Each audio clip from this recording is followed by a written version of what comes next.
Be ready. Start. The principle of double jeopardy is a very old common phenomena where a person cannot be punished for the same offense more than once.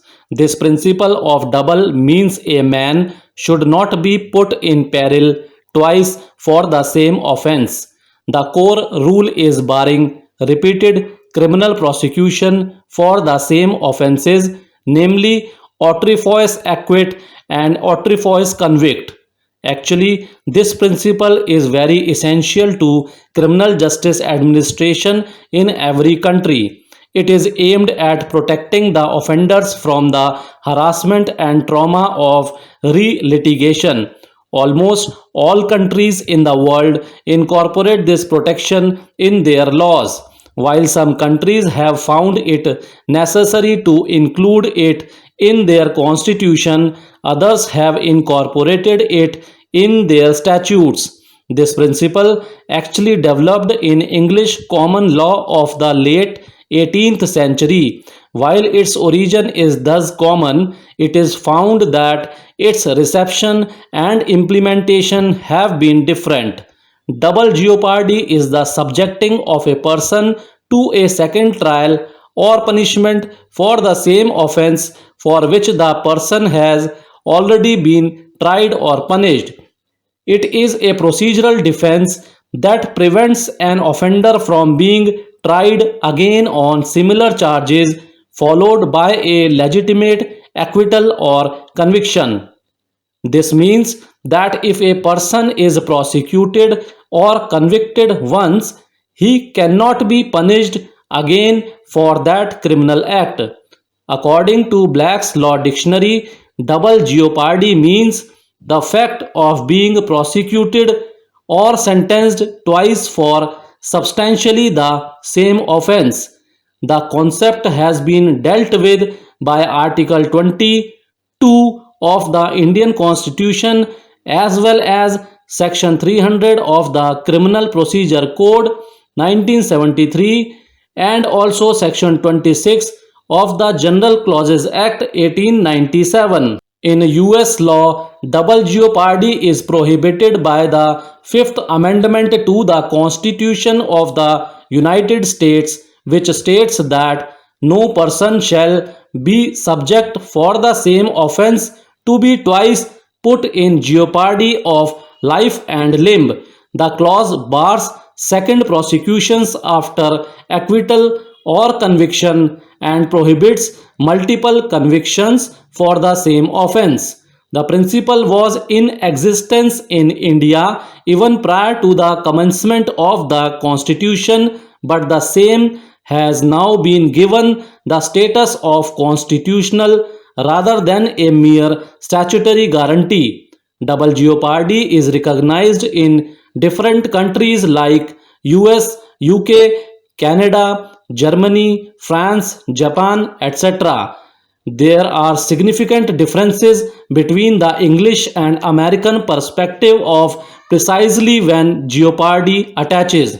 The English rule, which retains the common law approach, limits application of double jeopardy to instances in which a defendant has been acquitted or convicted. In other words, the English rule requires a full completed trial. In contrast, the American rule attaches jeopardy as soon as the jury is sworn in a jury trial or when the prosecution offers its first piece of evidence in a trial before the court. Thus, the concept of jeopardy attaches much earlier in the American legal system than in its English counterpart. Despite the apparent staying power of the general double jeopardy concept, England recently diluted its double jeopardy protection with parliamentary passage of the Criminal Justice Act 2003. England's departure from the stricter version existing in the United States permits a subsequent prosecution following acquittal for certain offenses such as murder, rape, kidnapping, and manslaughter when new and compelling evidence arises. Additionally, individuals acquitted prior to 2003 may nonetheless be subject to prosecution retroactively under the Act. The revised English approach was motivated by notorious trials in which individuals adjudged not guilty later confessed to committing the crimes for which they were accused. Societal tolerance for such perceived travesties of justice waned, and the English legislators responded to victims' rights groups in altering their previously steadfast approach to double jeopardy. Article 22 of the Constitution is based upon the principle of the double jeopardy clause and lays down that no person should be put in jeopardy of his life of liberty more than once.